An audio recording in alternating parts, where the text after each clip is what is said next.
everybody, how you doing? Well, that's good. Welcome to the PHLY Flyers Postgame Show presented by Bet365. Download the Bet365 app and use code PHLY365 when you sign up. Whatever the moment, it's never ordinary at Bet365. Before we get into this, woo! What a win for the Flyers. What a ridiculous game we just watched. My name's Bill Matz. I'm your director of fun and games. This is the star of the Anthony Gargano Show, JP Zapata. Charlie O'Connor be coming to us live from the Wells Fargo Center in a little bit after he hears everything they have to say. After a 4-3 shootout win over the Sharks, the Flyers open up a 3-0 lead. They blow it despite having an insane number of chances. They could have scored 10 tonight without a problem, except that is their problem, being able to finish on these chances.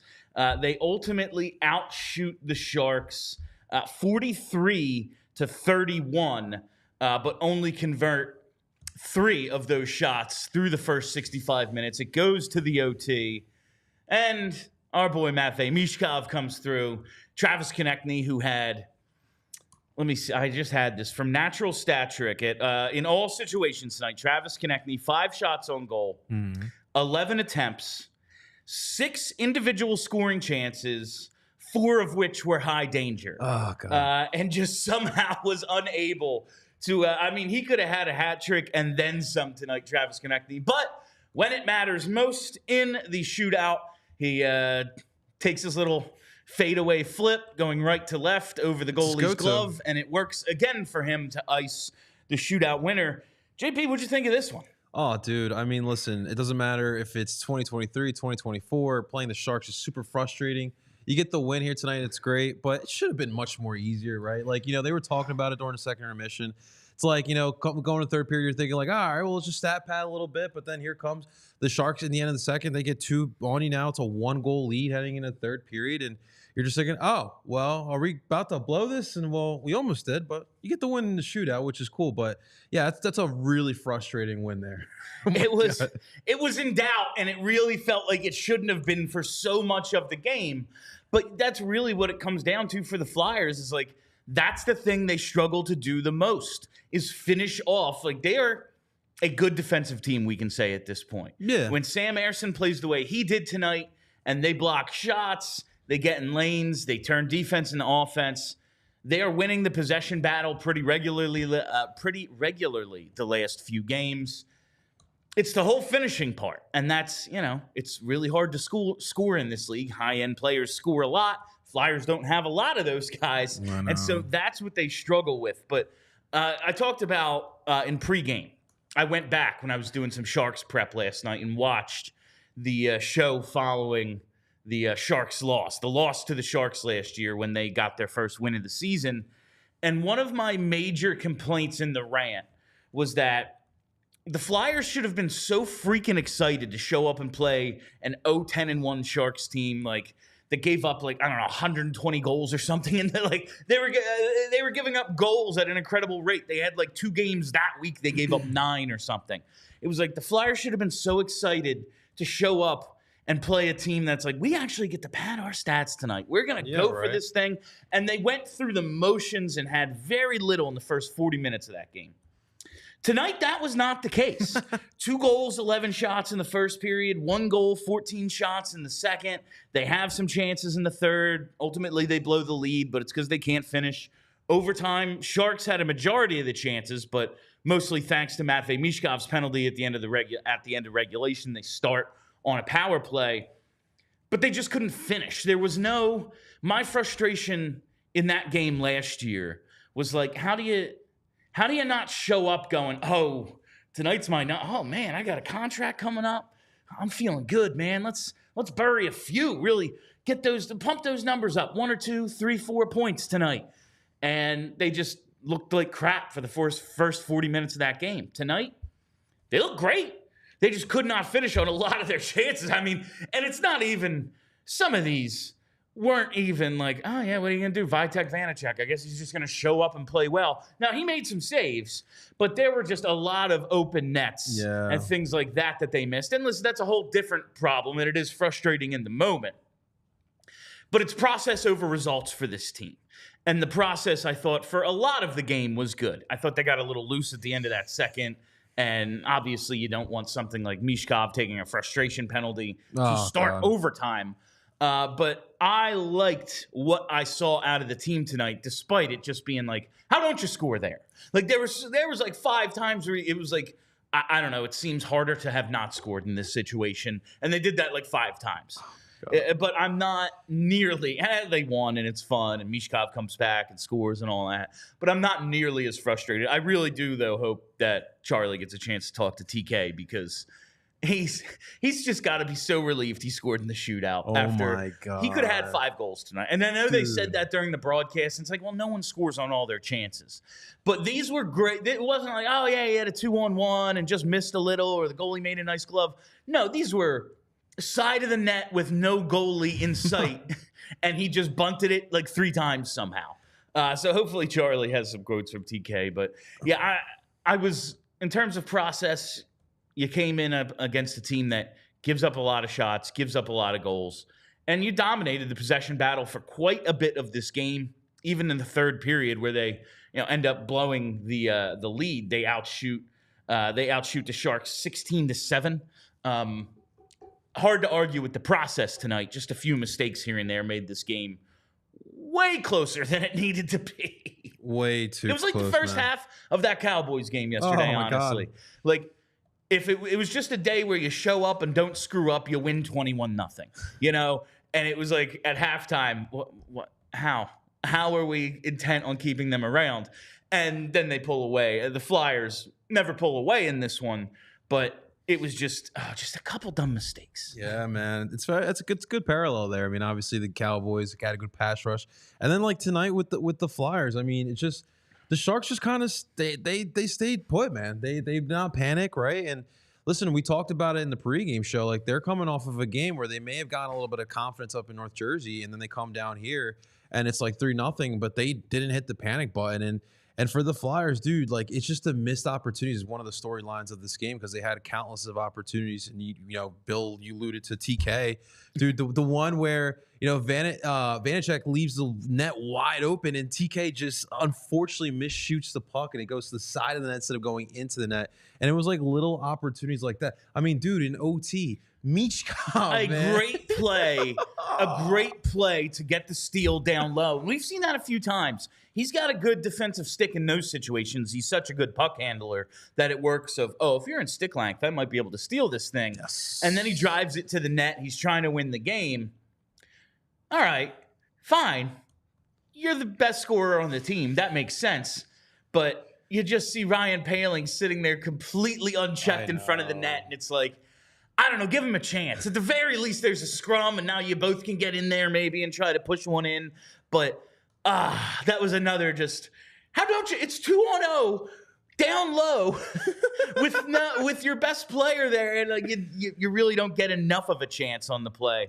Just some of that very frustrating stuff. But that gets us to Matvei Michkov tonight. In his return, he gets a primary assist on a tic-tac-toe goal. It was Andrae to Michkov to Konecny on the power play.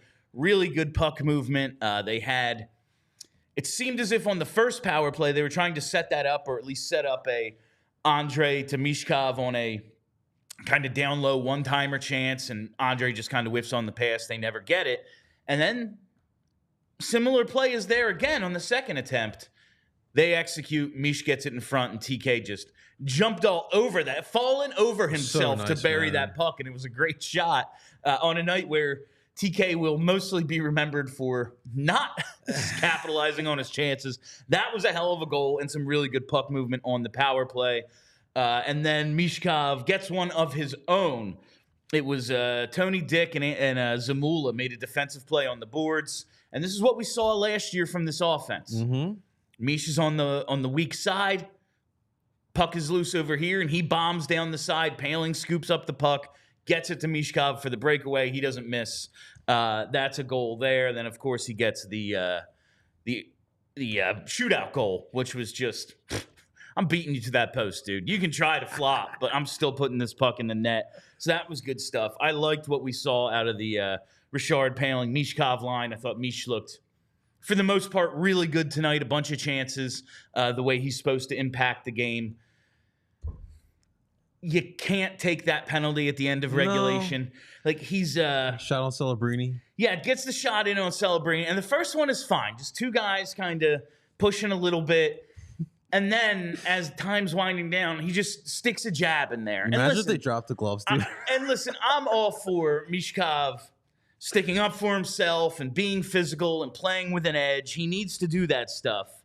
But this is another time we've seen him. It's like, you just got to be a little smarter. We saw him get that retaliation slash against Brendan Gallagher in the Montreal game.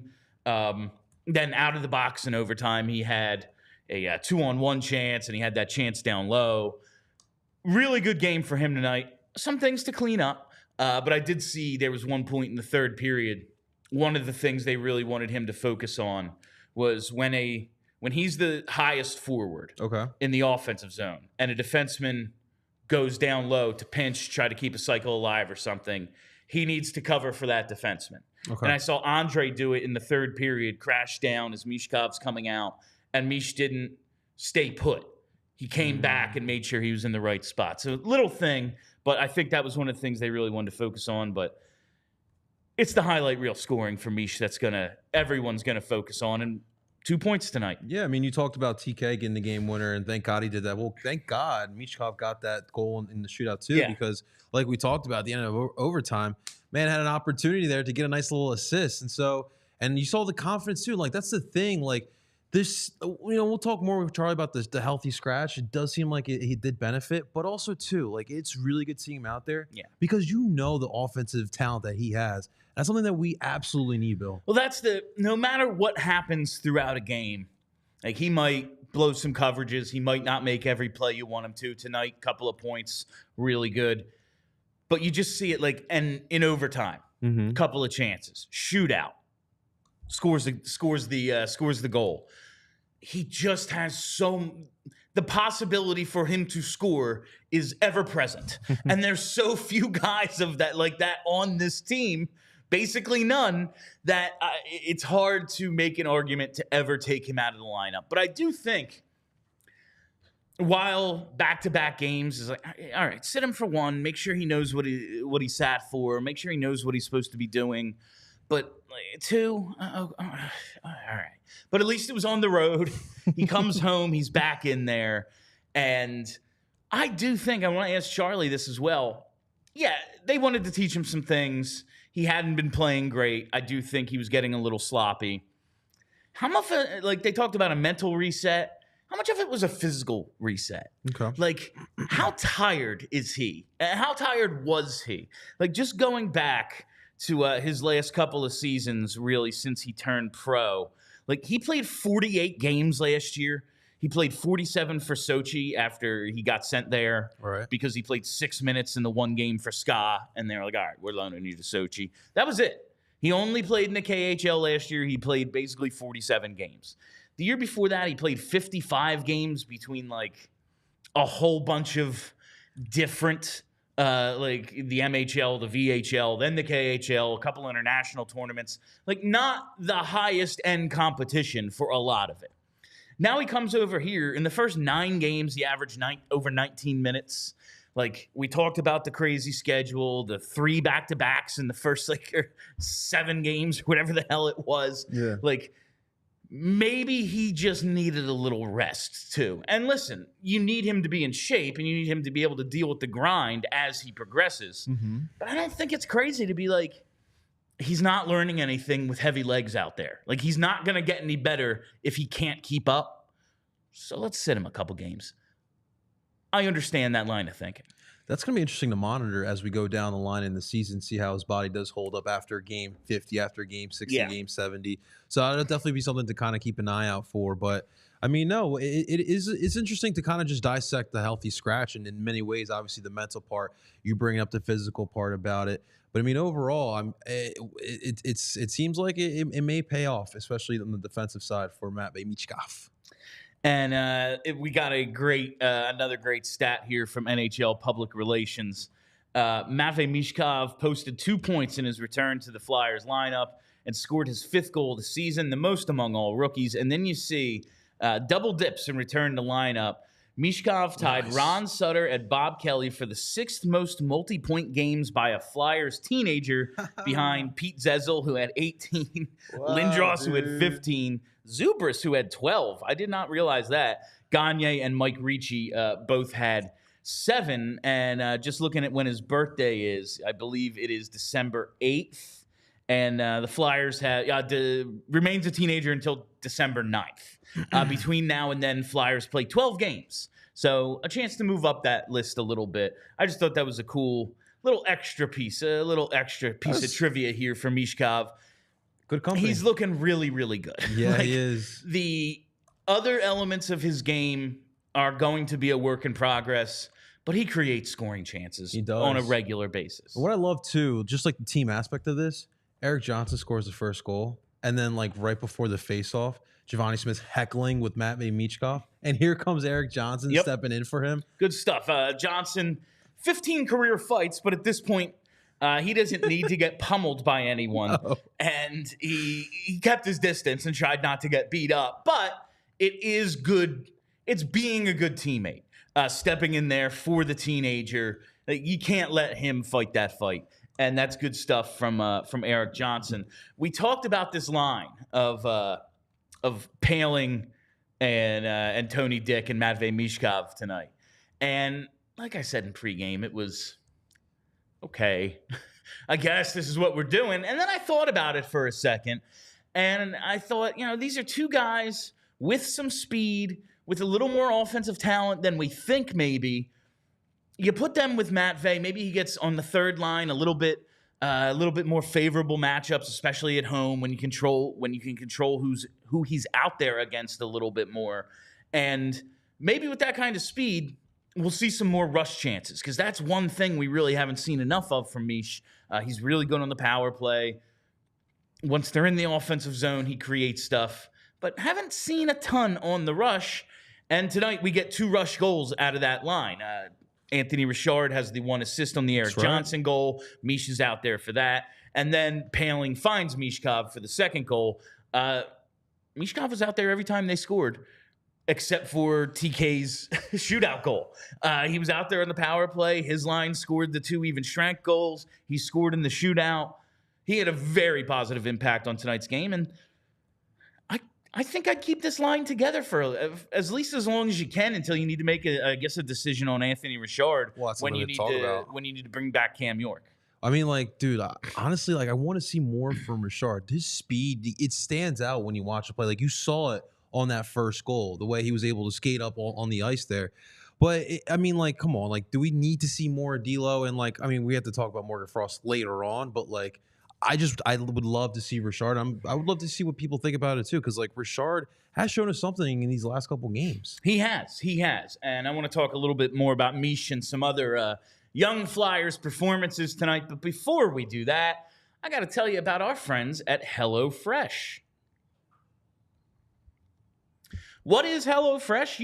With HelloFresh, you get farm-fresh, pre-proportioned ingredients and seasonal recipes delivered right to your doorstep. You skip the trip to the grocery store and count on HelloFresh to make home cooking easy, fun, and affordable. That's why it's America's #1 meal kit. The holiday season just around the corner. We're all looking for ways to spend and stress a little less. We all know how stressful it can be going to the grocery store, cooking a meal every single night. HelloFresh makes mealtime nearly hassle-free with delicious home-delivered, chef-crafted recipes that come together quick and are less expensive than takeout. So whether you're craving hearty comfort food, trying to please picky eaters, or looking for calorie-smart meal plans, HelloFresh has all those options and more available on a rotating menu of 50 recipes to choose from every week. I got my first HelloFresh box about a week or 2 ago. Made a few of the recipes out of there. That was an excellent pork sausage and rosa sauce. Really, really good. Rigatoni. Enjoyed it thoroughly. Couple of things in there I did really like. I am going back to HelloFresh because I really enjoyed it, and I think you will too. Right now, you can get 10 free box meals at HelloFresh.com/Flyers. free flyers. Applied across 7 boxes. New subscribers only. Varies by plan. That's 10 free HelloFresh meals just by going to HelloFresh.com/FREEFLYERS. It is real good. I would try it. HelloFresh. Free flyers. Okay. And now I got to tell you about Constant Contact. Let's talk about goals for a minute. How are you tracking them? How are you? We're talking about scoring some goals tonight, but I bet you have some goals in business as well. You have your year-end goals. Well, Constant Contact has what it takes to help you meet them faster. No matter how experienced you are with digital marketing, Constant Contact has the tools to make your marketing run smoother. You can sell more, raise more, and build more genuine relationships with your audience with Constant Contact's suite of digital marketing tools, all made to fast-track your success. You no longer need to struggle with expensive, slow, and unmeasurable approaches to marketing your business. So tap email marketing that helps create. You send the perfect email to every customer. There's smartphone stuff with texting, SMS, connect on social media. So much of that and more. Time to put the go in your 2024 business goals with email, social, SMS, and customized marketing campaigns built for you in just a few clicks. Ready, set, go to ConstantContact.com/AllCity and start your free trial today. Go to ConstantContact.com/AllCity for your free trial. Yeah, Matvei Michkov and going head-to-head with Macklin Celebrini, another, I don't think, a coincidence. Now, coming off of the scratches, I think he was going to be motivated not to allow that to happen again. He's also just real good. He played a good game. But I don't think it's a coincidence. He has a 2-point and shootout goal performance against the number 1 overall pick in Macklin Celebrini. And Celebrini wasn't bad tonight. Right. He ended up playing, I think, close to 23 minutes. What did Celebrini end with? Yeah, no points, 22-50. 5 shots on goal, 4 hits. Macklin Celebrini very active in this one, but in just 15:55 of ice time, Michkov, goal and an assist, plus the... I love that dude. Yeah. I love that he shows up for these type of matches. It is fun. Right? Like, you can count on... He knows he's up against Macklin Celebrini tonight, and I do think while it was ill-advised... he knew who he was punching. Like, I do think it was awesome. It was like, oh, you think you got this Calder trophy? No, I got 2 points, and I'm gonna smack you in the jaw. Like, he does have that. I want that edge. I want that cockiness he has, where he looks. That, man. He look whether it's Kaprizov, whether it's McDavid, whether it's Ovechkin, whether it's Macklin Celebrini. He has showed up in these games pretty astoundingly. And I definitely don't think it's a coincidence he played well and punched the guy tonight. Like, I think all that is somewhat related. Dude, and his draft class is looking really good right now. Yeah. I cannot wait for him to go up against the Ducks, against the Blackhawks here, going up against those guys. But no, that's stuff you want to see because, like, look, as we're moving forward and we're looking past this rebuild, right? We're getting the playoff time. You like that type of attitude in playoff-like situations, stepping up, because it also sets the tone for the rest of the guys too, Bill. It definitely does. Another tone setter tonight, Emil Andrae. Speaking of really, really strong Flyers rookies. So much fun to watch right now. He has looked freaking excellent. Yeah. He had the one dip game in Carolina. Carolina's awesome. And yeah. I believe that was the game he was paired with Zamula as well. So, yeah. But he ends up playing 25-40 tonight. Wow, dude. A career high, nearly 22 of those minutes were at even strength. So I just want to go through his progression over the last couple of years. So in his first game last season, when he makes the team, played over 16 minutes. And then in the next 3, basically played like 12. Before getting sent down, they were really trying to shelter him after that first game last year. He was struggling. Now this year, his nightly ice time, it's bounced around between like 14 and 17, basically. Middle pair minutes for the most part. But he played 19:55 against the Panthers on Saturday. He looked really good. And then tonight comes out and plays over 25 minutes, over 7 minutes in each period, played 1:20 in overtime. He gets the assist on TK's goal. He got the puck to Mish, and Mish got it back out in front to to TK. He had a coast-to-coast chance in the second. He's joining the rush. He's playing physical. He and Travis Sanheim are a hell of a pair, and this is something I would very much be interested in keeping together when Cam York comes back. I like the way these two are playing together. No, I completely agree with you. I mean, in general, I just need Andrae here because, listen, he's playing with a lot of confidence, and that's just boding well for him and the rest of the pairings here. But I think for me, the bigger debate's going to be first off, there's no way Andrae goes back. Like, I just don't see any way he goes back. But who gets sent out? Who gets kicks off the island here? It's a really, really good question. I wonder if they'd risk waiving Yegor Zamula. I don't know, what man. A loss, Bill. It's a really, really interesting. I guess Anthony Richard is your first guy that will get sent down. I'm really enjoying him as well. I know. The way the injuries have been working, even if somebody gets sent down, if now Anthony Richard is your first forward up, these guys are going to play. You're going to have them in. Yeah. Maybe Morgan Frost, maybe comes back in the lineup and they're like, you tweaked your ankle tonight, didn't you? maybe you want to spend a week on IR, Maybe. Look a little slow there. I don't know how they're going to handle it. It's going to be. They have a lot of very interesting decisions to make. Do they want to keep all three goalies? Now that Ivan Fedotov has at least earned another start, he's backing up. I believe he was the backup goalie tonight. All right, if Alexei Kolosov isn't going to play, he needs to play somewhere. He's a prospect. Yeah. He is a prospect-aged player. Fedotov, it's either have it or you don't. Mm-hmm. You're almost 28 years old. But at 22, if Kolosov, I like what I've seen out of him. Want to see him more in the NHL. But if we haven't totally thrown in the towel on Fedotov, well, then maybe Kolosov is the first guy out. That's probably the move that makes the most sense right now, at least while you're getting something out of Richard. But it's going to be interesting to see how they handle this over the next couple of games. Good point on the goaltending there. Now, we don't have a back-to-back for a minute.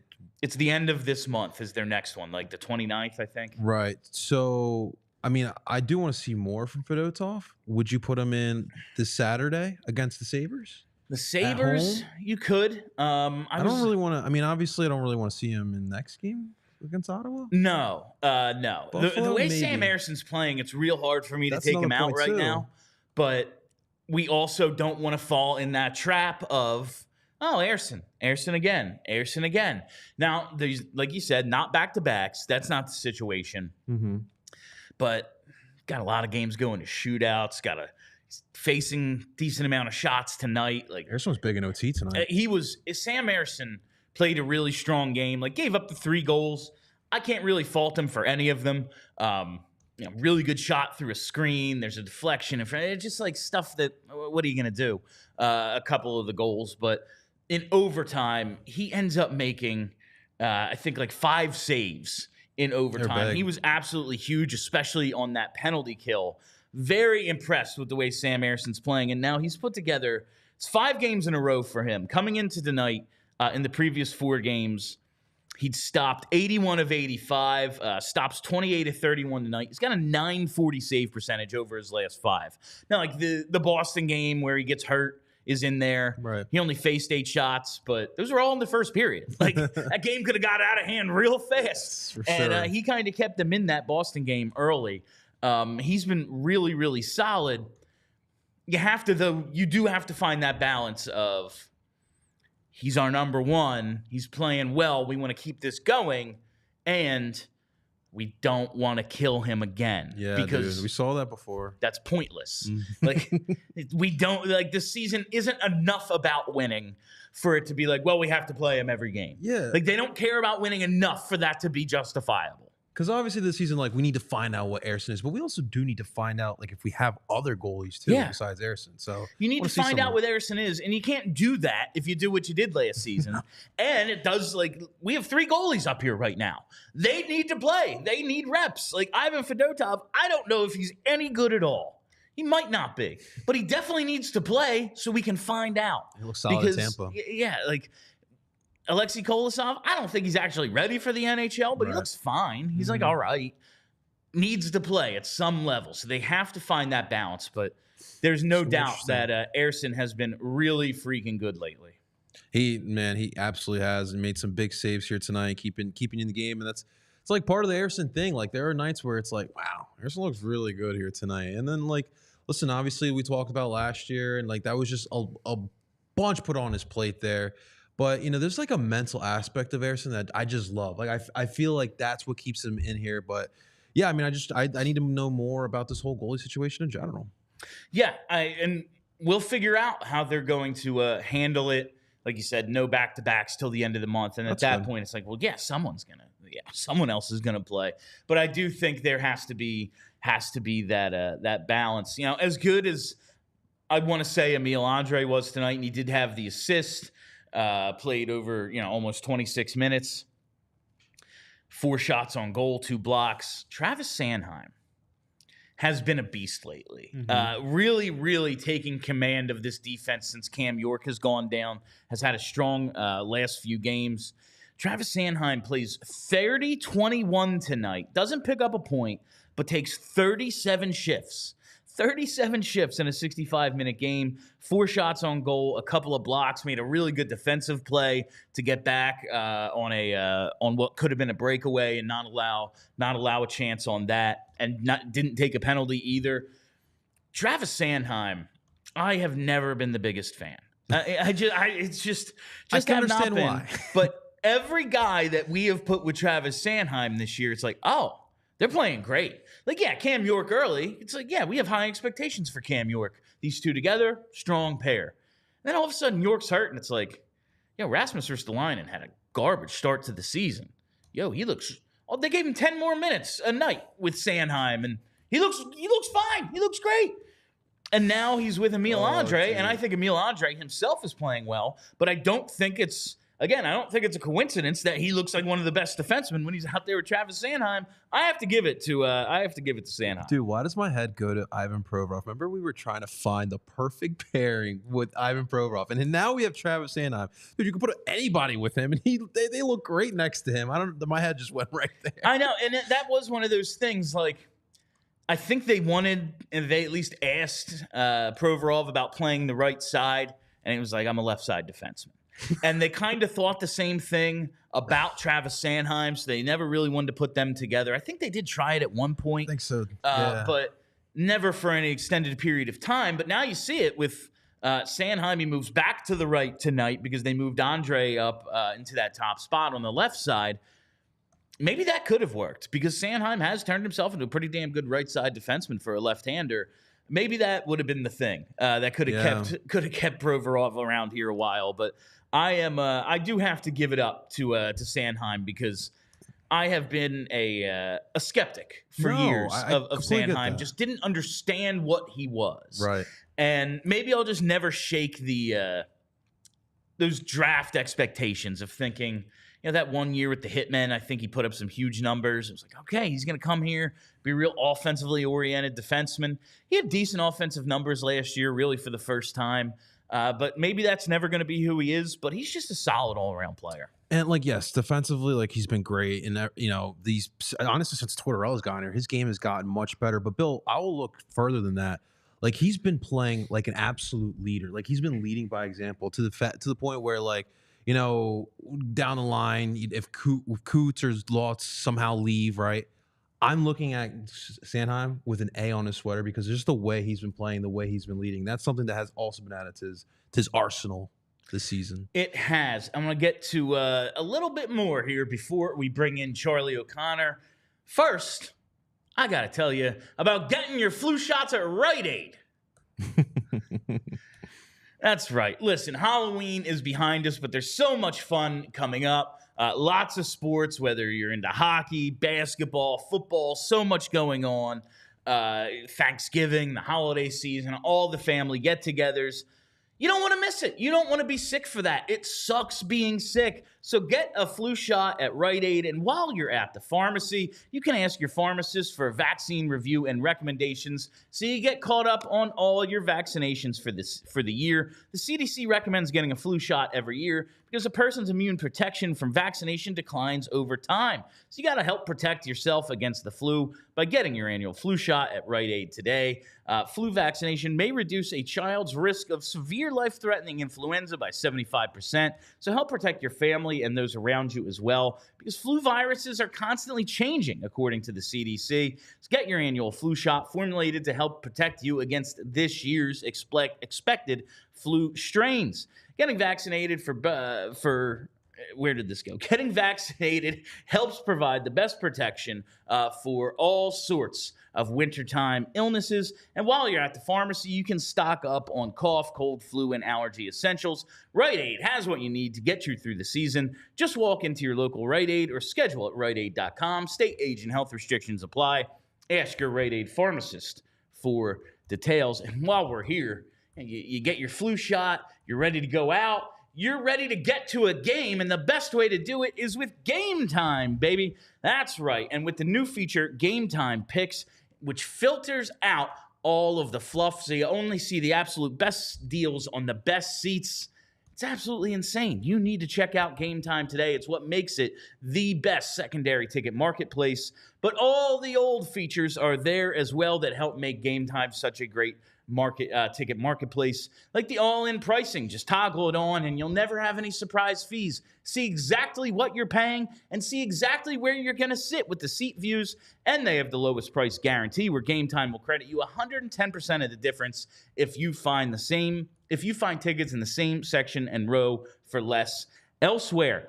So take the guesswork out of buying tickets with Game Time. Download the Game Time app, create an account, and use code PHLY for $20 off your first purchase. Terms apply. Again, create an account, redeem code PHLY for $20 off. Download Game Time today. What time is it?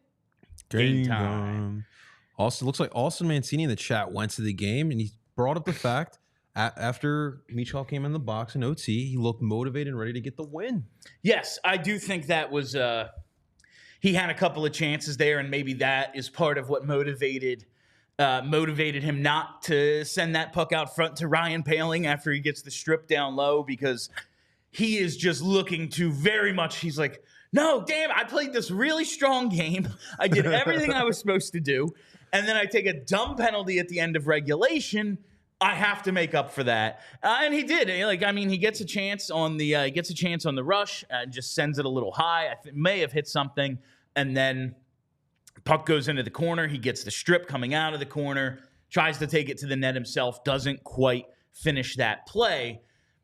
I can absolutely see that being part of the motivation of, like, I ain't passing. I'm winning this game myself, and now there's nothing that maniac back on the bench can say to me, because, yes, I made a mistake, but I have 3 points, and I won the game, so he cannot possibly yell at me. I wonder if Torts did say something to him after that play. I'm sure there's a... Listen, man, you got to be smarter. Poehling's right there. You do risk this sort of stuff when you want guys playing on the edge, but it's just time and place. Don't be stupid. Don't punch a guy right in front of the ref as time is ticking down at the end of regulation in a tie game. Wait for the TV You're commercial. up 2 goals, go ahead and punch him. You're down 3 goals, go ahead and punch him. But is time and place here. We're going into overtime, a 4-on-3 penalty kill. Yes, RPK is awesome, and they were great again tonight. Sam Ersson was a big part of it as well. Maybe don't do that, though. Just tell you gotta be a tiny bit smarter here. Not the right time. We love the idea, Michkov, but not the right time and place right before the end of regulation. But that was a hilarious. What a whirlwind of emotions for Michkov here tonight. I'm sure this was. It was. He's amped and he's motivated.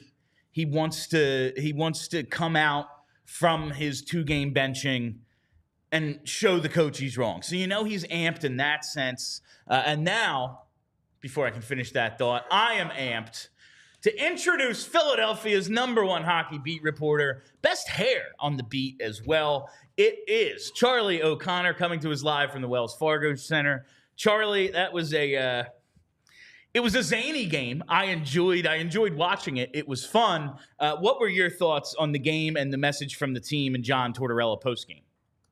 Yeah, I think it was a wild game. It was a weird game. It was a stupid game in a lot of ways. The Flyers were obviously the better team.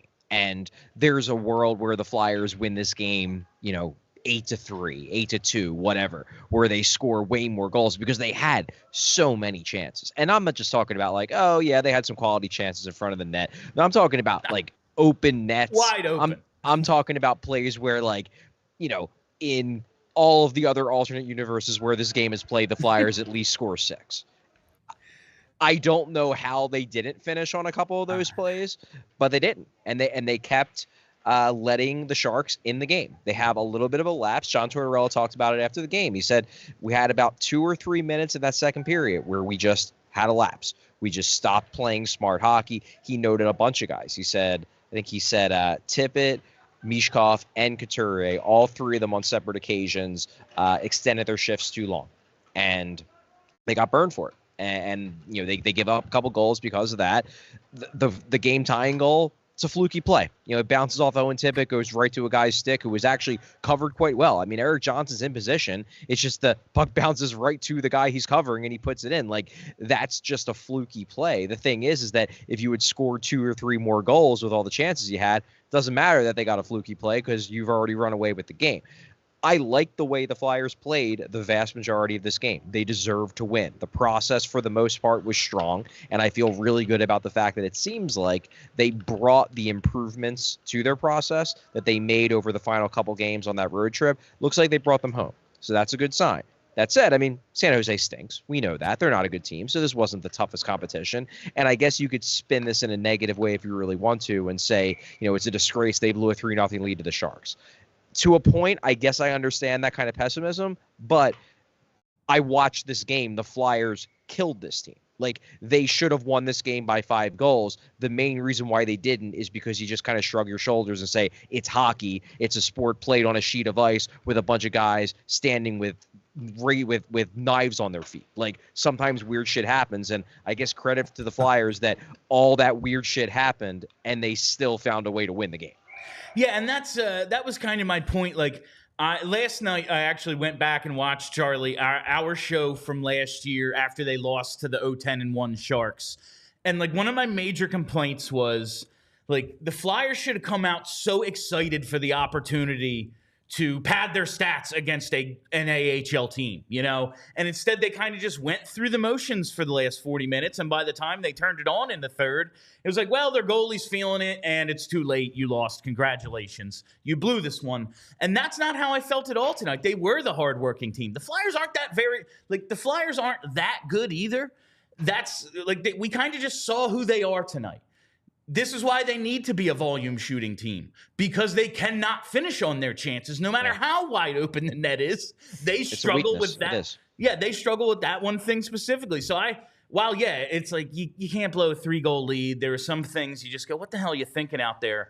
For like 47 minutes of this game, I was pleased with the process. So I'm definitely with you there. We got to talk about Michkov's return. He has the assist on the power play goal. He has the breakaway goal, scores in the shootout, also takes that pretty bad penalty at the end of regulation. What did you think of Mish tonight in his return after being benched for 2 games? Well, so we actually got a chance to talk to him after the game. We talked to him through a translator on the phone. It's always going to be difficult, but we were able to talk to him. I asked if he had extra motivation in this game because of being sat for 2 games.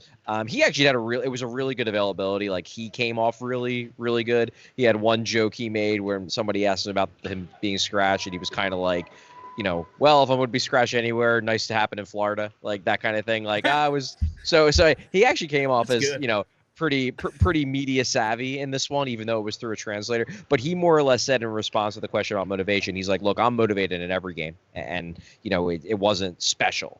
That said, I suspect he was lying. Like, I think he absolutely was more motivated in this one because, look, all we've heard about Matvei Michkov is how competitive he is, how much he loves to play hockey. And for 2 games, he was not allowed to play hockey. He was not allowed to play in games, and that must have eaten him up. So I think he absolutely came out in this game wanting to prove a point to everyone, but mostly the coach who chose not to play him in those 2 games, that, don't you dare take me out of the lineup again. Now, I think some of that energy maybe manifested itself in a not so great way. Obviously you mentioned the penalty. John Tortorella mentioned that he extended a couple shifts. Maybe that was in part because he was extra motivated to make something happen. There were a couple turnovers. He wasn't perfect, but he was active. He was very, very engaged, more engaged in the play, I thought, at 5-on-5 than he had been in the games leading up to the scratch. So in that sense, I guess you could say the scratching worked. Now, was it necessary? That's a matter of opinion, and you could certainly make the case, given the move he made in the shootout, that hey, if he's in that game in Florida, maybe they win that shootout and they come home with with 4 points instead of 3 in those final 2 games. It's a fair point.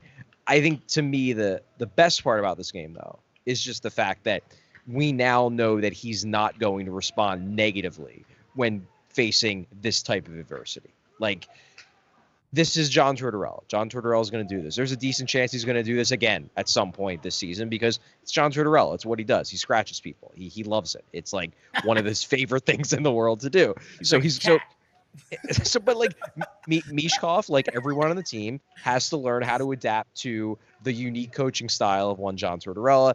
And what we saw tonight is that signs are good that he's going to be able to handle whatever this guy can throw at him, and that's a positive.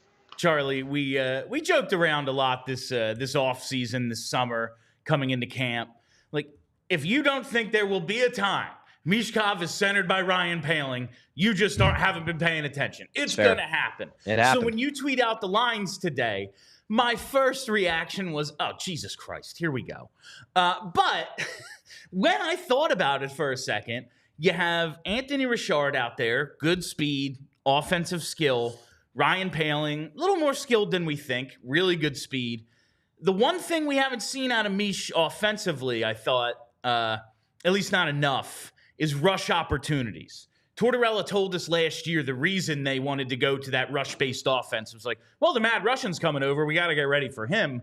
And that's something that hasn't happened, I thought, enough up to this point.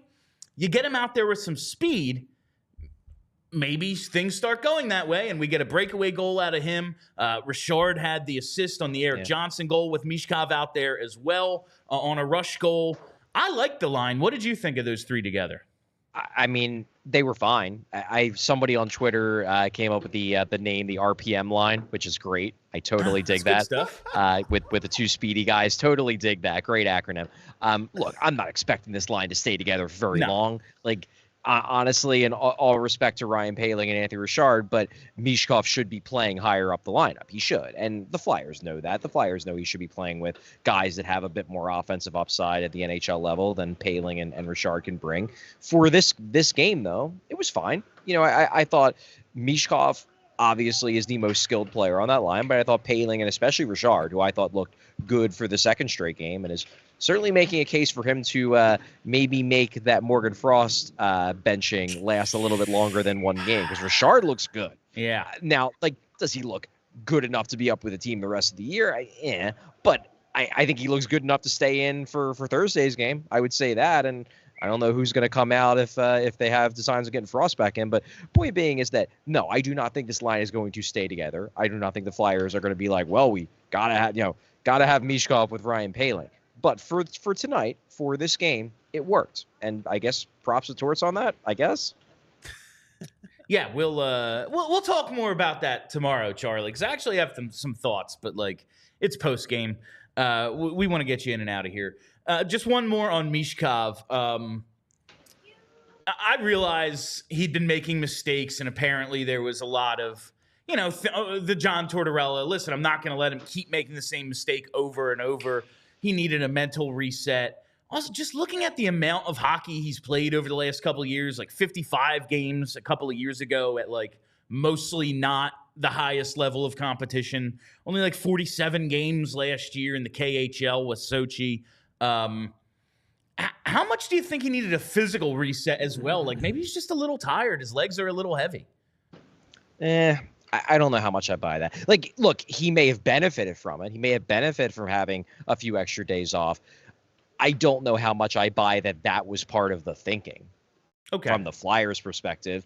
Like, do I think the Flyers maybe had intentions of, giving him some nights off here and there over the course of a long season? Maybe, but that wasn't what this was. And if it was that, they should have said it. No, instead, John Tortorella very much makes it clear that, no, this is a remedial thing. He's doing stuff wrong, so he's sitting. So I'm not going to let the Flyers off the hook by acting like, no, this is actually part of a grand plan of load management. No, John Tortorella benched him because John Tortorella wanted to bench him. And John Tortorella made that abundantly clear when he spoke to us, and I suspect when he spoke to Michkov, I suspect when he's had his message to the team, that's why he's sitting.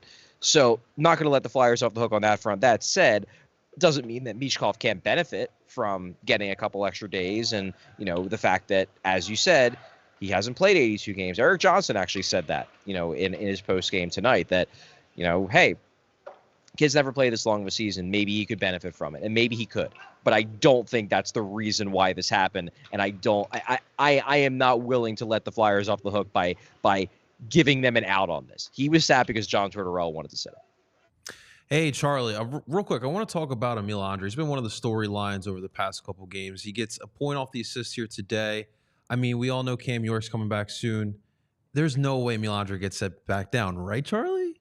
Well, I mean, now they've bought themselves more time because now Jamie Drysdale's on injured reserve. So even though I suspect that Cam York is coming back soon, Drysdale has to be out for at least a week. So that backs him up. I don't get the sense that Drysdale's injury is super serious, but obviously he's on IR, so that does solve that problem for the here and now. Look, if Emil Andrae keeps playing this well, he's not going to be sent back down because he got 25 minutes tonight. Like, the coach has given a guy that much in terms of usage, the kinds of minutes he's getting too. He's on the top power play unit with Drysdale out, and frankly, he's looked better on the top power play unit than Drysdale's looked for most of the year. So no, I don't think they will send him down if he keeps playing this well. The thing is, he has to keep playing well, because if he regresses, then yeah, the easiest way for them to solve their NHL roster logjam when everyone is healthy is to send Andrae back. Like, that's the path of least resistance, because that allows them to keep Fedotov up. It allows them to keep Kolosov up. It makes more sense. And it doesn't force them into tough conversations about, like, well, how much is Yegor Zamula going to play? How do we keep Eric Johnson in the rotation? Things like that. So that's the easiest thing for them to do. However, with the way he's playing, if he keeps playing like this, they can't. And I think they know that. Like, I'm working on a feature that if I ever have a day to, like, actually, do something with my life that isn't just constantly covering this hockey team, I will finally get that feature done. But it's on Andrae. And really what my argument ultimately boils down to in that piece is that they can't afford to send a guy down who's playing as well as Emil Andrae is playing right now. And I think they know that. Charlie, did you get a chance to talk to Travis Konecny tonight? Because he was the culprit on like 6 of those 8 chances that they just should have scored. Missed some open nets. He did score 1 goal, and he scores the winner in the shootout. But what did you think of his game tonight? And did you get a chance to talk to him? Yeah, I actually, it's funny. I saw you kind of complaining on Twitter about him. Like, I guess I'll spoil it. He's my first star of the game. I mean, he was he was the best player on the ice. Now, he didn't finish enough, and I'm sure that was very frustrating. But like, the amount of times he was getting into position to have slam dunk goals speaks to how effective he was overall. Yeah. No, I don't know if I was so much complaining as just kind of bewildered.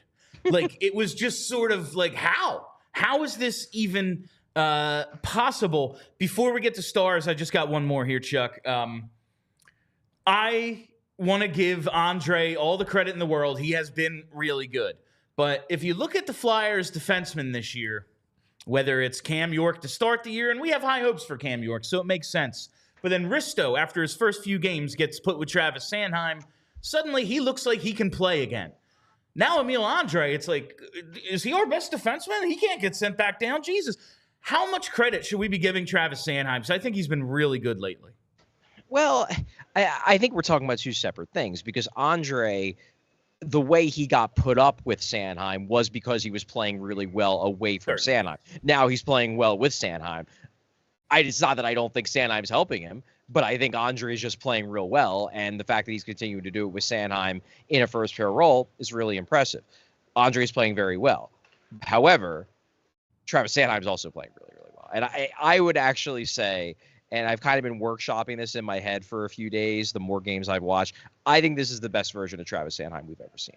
And I'm even considering the first half of last season Travis Sanheim. Reason being, I think first half of last season Travis Sanheim was probably more noticeable carrying the puck. Points, he was doing more things offensively. But I think as a complete defenseman, this is the best I've seen Travis Sanheim look.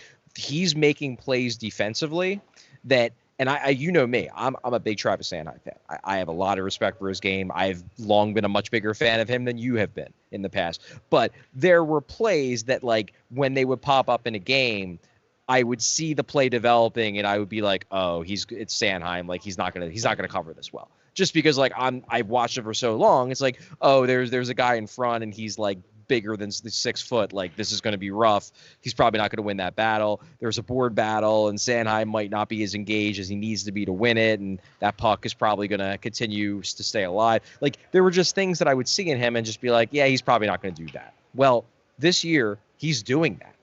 Like, he's making plays without the puck, battle plays that he never used to make. He's not having those glaring coverage read mistakes that he used to make all the time, 3, 4, 5 years ago. He just looks like a smarter and more consistent all-around defenseman. Now, look, we're only 16 games into the year. There's time for him to regress. But the more I think about it, like, he really didn't regress last year until he got banged up. Like, I think the regression was less about, like, him regressing back into a less intelligent version of himself and a less, consistent version of himself, and more than just physically, he couldn't do the things he could do in the first half. Well, now he's healthy again. And now he's maybe not as active offensively as he was in the first half of last year, but he's just a much more complete defenseman. So to go back to your original question, Andrae is playing real well. I won't say that I think that's because Sanheim is carrying him. However, I do think Travis Sanheim is playing extremely well as well. All right, Charlie. Now it's time for those 3 stars. Hit us with star number 3. Yeah, I'm going to go with the guy for star number 3 who apparently got the wrestling belt in the room and got 2/3 of a Gordie Howe hat trick within the first 100 seconds of the game. One Erik Johnson gets that big goal to start the game, and it was a nice shot. Like, that wasn't a fluky thing. It wasn't just like puck bounces off him or whatever. Like, yeah, Richard makes a nice play, gain in the zone with speed, passes it off to Erik Johnson. Erik Johnson rips it. Great shot, scores a goal. Then, a couple seconds later, they're messing with the kid. They're messing with the 19-year-old rookie. It's a tough guy. Nick Deslauriers ain't in the lineup to hop over the boards and fight him. So Erik Johnson just rushes over, and he's not a fighter. He knows that, and he said that. But look, somebody had to do it. And Erik Johnson's the veteran whose role is kind of to be like the caretaker of the kids in more ways than one. So he goes in there, he eats some punches, and shows why he's here. And to me, those 2 plays on their own are more than enough for Erik Johnson to deserve at least the 3rd star. Hit us with star number 2. Star number 2 is Matvei Michkov. Michkov, obviously, big rebound game for him coming back in the lineup. The reason why he doesn't get number 1 star for me is because of the mistakes he did make. Like, you could say Konecny made mistakes, but Konecny's mistakes were a little bit more of like he could have finished the game for the Flyers in the sense of like this game could have been over. Whereas Michkov, when he was making mistakes, like he could have lost the game for the Flyers. That penalty that he takes at the end of regulation, look, did Celebrini slash him? Of course he did. It was a scrum. But there are some moments where you just have to turn the other cheek a little bit and just be like, maybe not the time to pop that guy in the face, as good as it might feel and as much as you want to pop him in the face. Those are things he's going to learn. And hopefully he learned a lesson. Travis Konecny said after the game, like, I'm sure sitting in that penalty box for those 2 minutes was driving him crazy, probably to the point where he'll never do something like that again. Because Konecny, as he said, it's like, I had to learn not to do those things at those key times. But it's always good to have the competitiveness rather than, have the competitiveness and dial it back rather than not have the competitiveness and try to add it to your game. That's way harder. Michkov has the competitiveness. I like that. He obviously scores a big goal with the breakaway, scores another big goal in the shootout, gets an assist on the Konecny power play goal. So he certainly deserves to be one of the 3 stars. Thought just a few too many mistakes for him to be 1st star, but he certainly deserves at least 2nd star. And before we get the first star, we appreciate those of you watching on TV. Head to allphly.com for more of the show. Now, Charlie, star number one. Star number one, Travis Konecny, who, as I said, I get the frustration that he still scored 1 goal and then the game winner in the shootout. So just on that, I think he deserves it. Add in the fact that, like, the Flyers had the puck constantly when he was on the ice. They were always doing something, and I think he was the driving force behind that. Thought he was the best player on the ice. He just probably should have scored 3, 4, 5 goals instead of just 1 in a shootout goal. But still had a real good game and still came through when the team really, really needed him in that shootout. So for that reason, Travis Konecny is my first star. All right, Charlie, I will talk to you tomorrow for our live show at 4 o'clock. Make sure you're tuned in for that. That is Charlie O'Connor coming to us from the Wells Fargo Center, Philadelphia's #1 hockey beat reporter. Take it easy, Chuck. See you, Charlie. All right. It's great. Charlie can go on some tangents, but, like, I needed to get something done by 11:06, and we started it at, like, 11:05:57 because he had like a 3-minute. Anyway, before we wrap up the show, let's get to those super chats. I love Charlie. You get a detailed answer every time. All right, from JH, our first one here. Ersson haters / deniers can sit and spin. Listen, I don't know. Like, are there that many Ersson haters? Like, you can think he's not ultimately like a franchise goaltender, but at the very least, he's proven to be an NHL guy. Like, if you don't think that, you're just not watching him. Like, he's an NHL goalie. It's just a question of, like, how high is his ceiling? How many haters does Ersson even have at this point? I agree with you, but this is also a city that feels as if it's always the goalie's fault. Yeah, well, they feel as if we haven't had a goalie since Bernie Prawn as well. So yeah it's long. No, like, that's they had a 3-0 lead and Ersson blew it. Like, did he though? Like, did he? All the shots that we blew. I mean, could have won by 8. Charlie, should have been 8-1. Like, yeah, seriously. You know? All right, this next one from JH. Where did it go? There it is. MT Net was the Sharks' best goalie. Empty Net was the Sharks' best goalie and the Flyers' worst enemy tonight. The Flyers have struggled with those slam dunks all season. I really can't. Some of the goals they do score that are like Eric Johnson, of course, wires. We all saw that coming. Like an Eric Johnson 2-on-1 wires one over the goalie. Sure, typical rip one from a weird angle. Yeah, but like slam dunk on the no, like this. Travis Konecny would be a 40-goal scorer if he could just put home some of these easy ones. You know, it continues to be one of their biggest issues this season. One day it'll come easy. All right, from Gary B here, my 3-run prediction could have and should have been right. Gary, you get partial credit. It's not quite Neil Stradamus calling a Coots 2 goals and he had 3. You were close though. You definitely. You should have partial ownership of this one. Should have ended 3-1. Definitely. We're 9-1. From Michael Kulovic, I think that says, why is Lawton taking face-offs over Coots' last 3 games on 3-on-3? Coots is at 58%. Lawton is 46%. Has more chemistry with TK and higher offensive upside.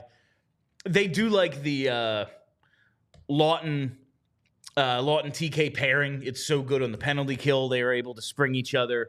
I think a lot of the face-off stuff just comes down to what side it's on. And listen, it's a 50-50 puck battle. Like there are huge face-offs, but overall, I think it's kind of an overrated stat. Like 46, it's a 50-50 puck battle. Yeah. Yes, Coots is very good at them and has been for years, but he gets his chances too.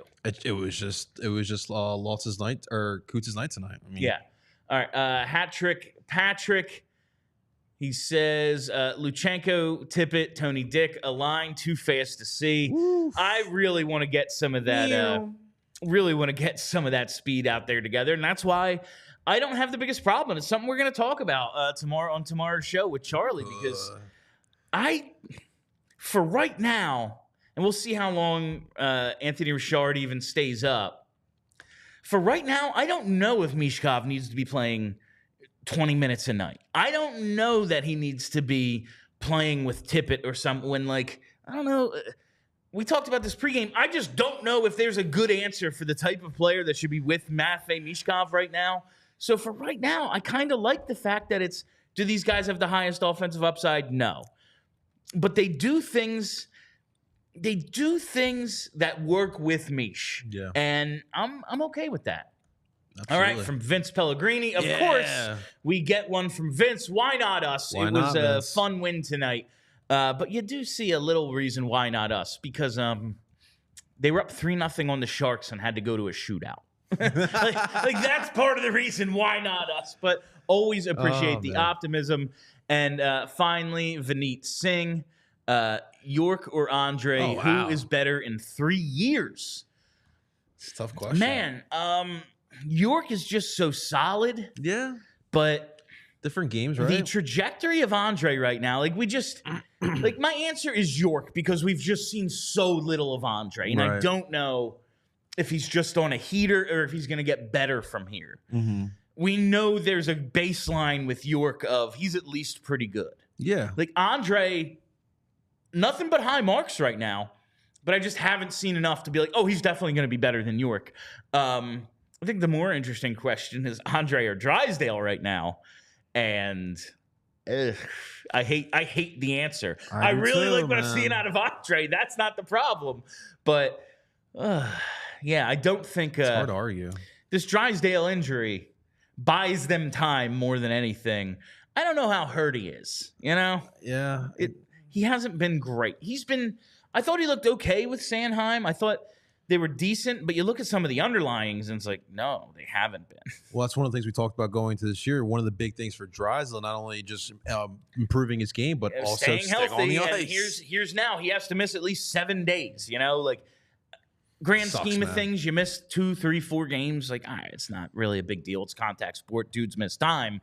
But I'd like to see him get out there, get more reps. He needs them badly. Oh, man. All right, and with that is all the time we have for you on the PHLY Flyers postgame show presented by Bet365.